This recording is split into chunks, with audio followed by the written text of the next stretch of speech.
Okay, so you have a stock portfolio that says you're down 5, 10%. Have you lost money? When I worked in the bank, I'd get these people coming in and they'd be all like, I need to talk to my person because I've lost 10%, I've lost 20%, blah, blah, blah. Yeah, blah, blah, blah is right. Because you don't actually lose money until you sell. So the thing with dividend stocks is you have to understand you're not losing money every time your account says you're down 5% or down 10% or whatever the percentage is. You're only out money if you sell when it's down. So if you hang on to it, it can go back up. And the great thing about it is, a week later, month later, be like, you're up 20%. Really? Okay, cool. But you have to make it through those dips, right? So if you're getting notifications every day, every week, every month, and you don't understand how the markets fluctuate and they go up and down, it's going to scare the crap out of you. And maybe I shouldn't use that because that is just really messy. But here's the deal.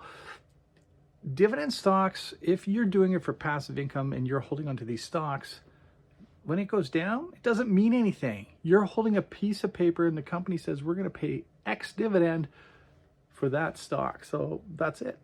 You get X for Y. Every stock, every share is getting paid this dividend. And then all the little places that you check out all your information say the dividend yield is this because it's a percentage of what the stock price is, and that changes. So therefore, when they say they're paying out $1 per share and it now dips down to, $100, you're getting 1%.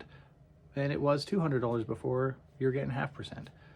Maybe that's a really bad example, but here's the deal is the lower the price goes, more percentage. So maybe that's where you buy in, or maybe it's not where you buy in, but it's definitely not where you sell if you are a long-term passive dividend person who wants to hold the shares. You didn't lose anything. You still own the same piece of that company. And as long as that company is still viable and still running, you haven't lost anything. As long as that company is still paying out a dividend, as long as it's still doing business, still having income, still profitable, everything is still the same as it was the day before when you didn't have that news. So don't be in a rush to run around and say, I lost money, because you haven't lost a thing yet. You only lose it if you sell it, right? So a good way to think about it is if I got a car. And I want to sell that car, and I'm in a hurry. So I say, I want to sell this car for $10,000. Somebody comes up and goes, I'll give you $8,000. And I give it to him for $8,000. And then the next day somebody goes and goes, oh, you know what? I'll take that car. I'll give you $11,000 for it. I really need that car. I want that car. It's super important I get your car. Wait a sec. And now I've lost $2,000 for a car that I think was worth $10,000 and someone's willing to pay me $11,000. So really I've lost $3,000. That's the thing is I sold the car, so I'm out $3,000. That's just the way it works, right? So that's the only time you can really lose money with stocks. If you sell it when it's down and you buy it when it's high, it's a terrible way to go. Buy when it's low, sell when it's high. The company's still viable and it goes down.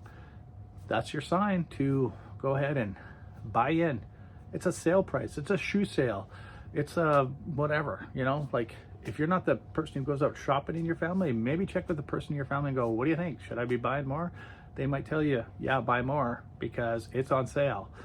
If they don't know anything about it, they'll say, I don't know. And then you have to do the research. Go see an advisor.